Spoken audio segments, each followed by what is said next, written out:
जेवण असं की पाहूनच भूक वाढावी, चव अशी की महिनोन सुद्धा जिभेवर रेंगाळत राहावी. आज दुपारच्या आणि रात्रीच्या जेवणासाठी मस्त असा चमचमीत बेत केलेला आहे. आचारी स्टाईल मराठमोळी रेसिपी बनवलेली आहे. लग्न समारंभ पार्टीमध्ये आपल्याला खायला फार आवडते. इथे काही भाज्या मी घेतलेल्या आहेत. 1 वाटी फ्लावरची फुलं घेतलेली आहे, अगदी लहान आहेत. फ्लावरचे छोटे छोटे तुकडे करून घेतलेले आहेत. 1 वाटी बटाटा घेतलेला आहे. 1 वाटी फरसबी घेतला आहे, साधारण 1 इंचाचे तुकडे केलेले आहेत. पाऊण वाटी ओला मटार घेतला आहे आणि पाऊण वाटी गाजरचे असे छोटे छोटे तुकडे करून घेतलेले आहेत. सगळ्या भाज्या एकाच वाटीने मोजून घ्यायच्या आहेत. पाणी गरम करायला पण ठेवलं होतं. यामध्ये आता थोडंसं मीठ घालायचं आहे. पाण्याला उकळी आली की त्यामध्ये आपल्याला ह्या भाज्या घालायच्या आहेत. तर ह्या भाज्या आचारी पद्धतीने करताना, काही आचारी या भाज्या मिक्स व्हेज करताना कशा आपण भाज्या शालो फ्राय करून घेतो किंवा तळून घेतो त्या पद्धतीने तळून घेतात आणि काही आचारी अशा अर्धवट कच्च्या उकडून घेतात. तर मी म्हणेल अशा अर्धवट कच्च्या उकडून घ्या, त्याने चव जास्त छान लागते. मी ज्या आचारी काकांकडून माहिती घेतली त्यांनी मला सांगितलं की अर्धवट कच्च्या उकडून घ्यायच्या म्हणजे भाजी छान होते. इथे आपल्याला उकळी आल्यानंतर मोठ्या आचेवर फक्त 4 ते 5 मिनिट ह्या भाज्या उकळून घ्यायच्या आहेत. फक्त 30 ते 40% भाज्या शिजायला हव्यात, पूर्ण अजिबात शिजवायच्या नाहीत. भाज्या गरम पाण्यामध्ये घातल्या की उकळी आल्यानंतर फक्त 4 ते 5 मिनिटं मध्यम ते मोठ्या आचेवर यांना उकळून घ्यायच्या आहेत. अर्धवट या कच्च्या शिजलेल्या आहेत. आता यांना चाळणीवर काढून घ्या किंवा मग झाऱ्याच्या मदतीने असं पाणी निथळून एका भांड्यामध्ये काढून घ्यायचे आहेत. फक्त एका गोष्टीची काळजी घ्यायची की संपूर्ण शिजवायच्या नाही. 4 ते 5 मिनिट शिजवायच्या. भाज्या आपल्या उकडून झाल्या आहेत. आता एक वाटण तयार करायचं आहे. वाटण करण्यासाठी इथे मी मिक्सरच्या भांड्यामध्ये थोडीशी कोथिंबीर घेतली आहे. कोथिंबीरच्या काड्यासुद्धा घ्यायच्या, त्याने चव छान लागते. अर्धा इंच आलं घालायचं आहे. 7 ते 8 लसणाच्या पाकळ्या घालायच्या आहेत आणि ज्या वाटीने आपण सर्व साहित्य मोजून घेतलेलं आहे त्याच वाटीने इथं मी 1 वाटी ओल्या खोबऱ्याचे पातळ असे काप करून घेतलेले आहेत. ओलं खोबऱ्याचं वापरायचं, त्याने चव जास्त छान लागते. इथे पहा मी 7 ते 8 काजू आणि 1 चमचा मगजबी तासभर मी पाण्यामध्ये भिजवून घेतलेलं आहे. हे सुद्धा आपल्याला यामध्येच घालायचं आहे. तुम्हाला जर मगजबी घालायचं नसेल तर त्याऐवजी तुम्ही 1 चमचा खसखस घातली तरीसुद्धा चालेल. मिक्सरमध्ये थोडंसं फिरवून घेतलेलं आहे. 1 मध्यम आकाराचा कांदा बारीक चिरून घेतलेला आहे. नंतर 3 हिरव्या मिरच्या घेतल्या आहेत. तुम्ही तुमच्या गरजेनुसार घेऊ शकता.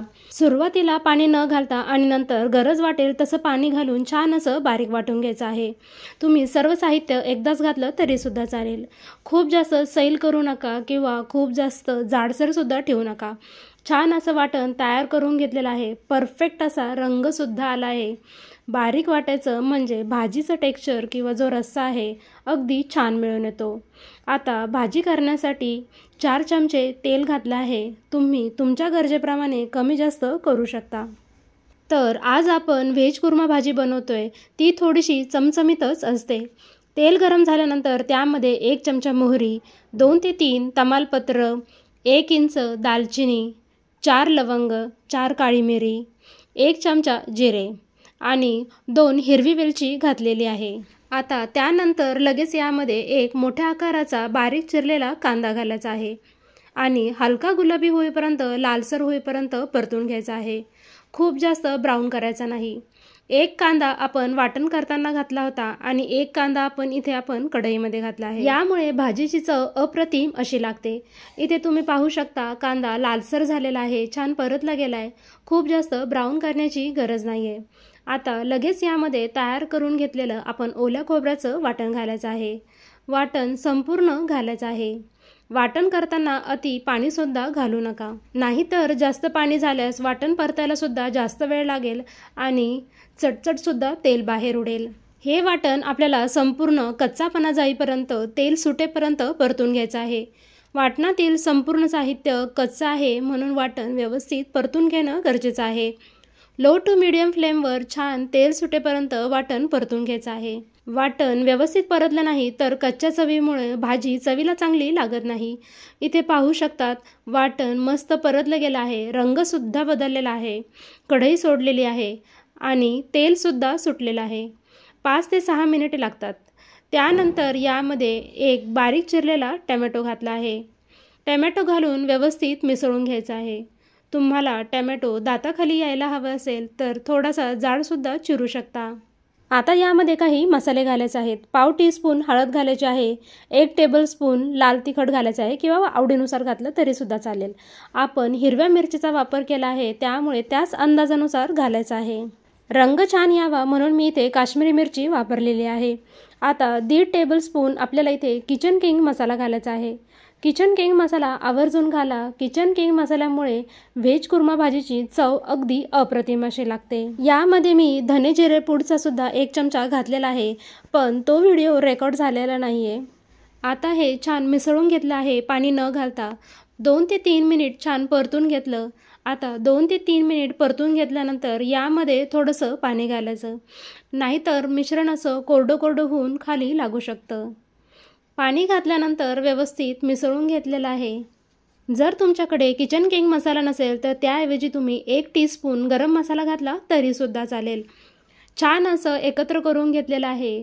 आता याच्यावर झाकण ठेवून मंद आचेवर तेल सुटेपर्यंत हा मसाला परत एकदा परतून घ्यायचा आहे.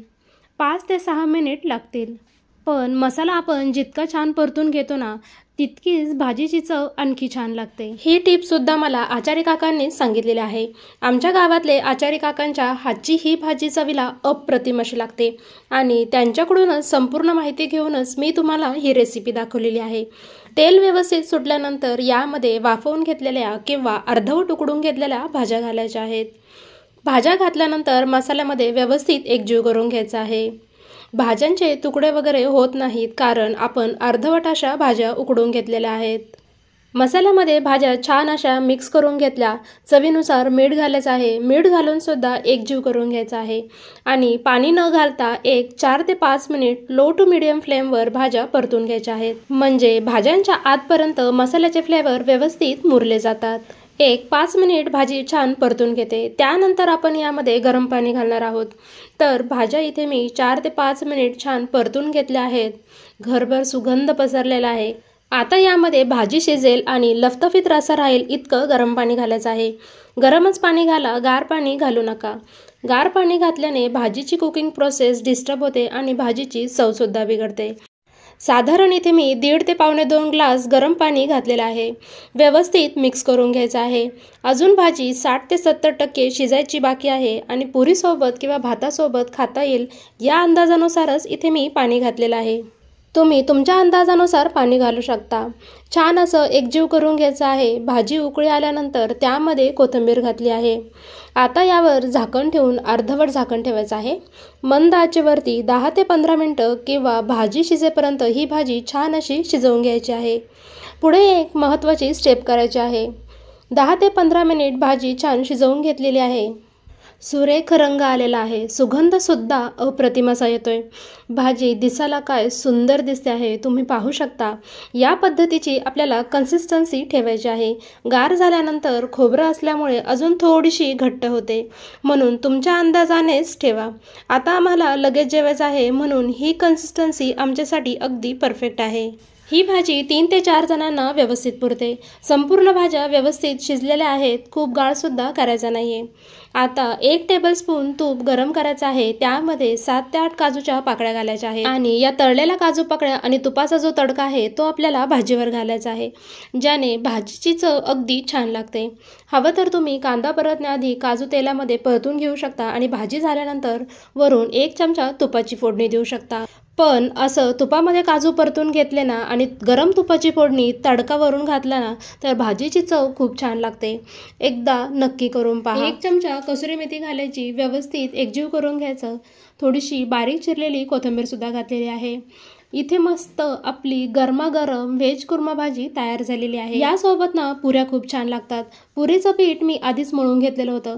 बऱ्याच रेसिपीमध्ये दाखवलेलं आहे. गरमागरम टम्म फुगलेल्या पुऱ्यासुद्धा तळून घेते. लग्न समारंभामध्ये किंवा एखाद्या कार्यक्रमामध्ये ही भाजी असते, पण घरच्या घरीसुद्धा अगदी झटपट तयार होते. भाज्या चिरून जर घेतलेल्या असल्या ना तर अगदी तासाभरातच भाजी तयार होते. मसाला वगैरे करून शिजवून सगळं होऊन जातं. तुम्ही सुद्धा माझ्या या पद्धतीने ही व्हेज कुर्मा भाजी हिवाळ्यात तरी नक्की करून पहा, कारण हिवाळ्यात खूप साऱ्या स्वस्त भाज्या मिळतात. गरमागरम व्हेज कुर्मा भाजीसोबत कांदा, लिंबू, टम्म फुगलेल्या अशा पुऱ्या मस्त बेत तयार झालेला आहे. रेसिपी कशी वाटली कमेंट करून मला नक्की कळवा. रेसिपी थोडी जरी आवडली असेल ना तर तुमचा महत्त्वपूर्ण एक लाईक नक्की करा. रेसिपीची लिंक नातेवाईक मित्रमंडळीसोबत नक्की शेअर करा. चॅनलला जर अजून सबस्क्राईब केलं नसेल तर सबस्क्राईब नक्की करा. पुन्हा भेटूया अशा छानशा चमचमीत रुचकर पदार्थासोबत. धन्यवाद.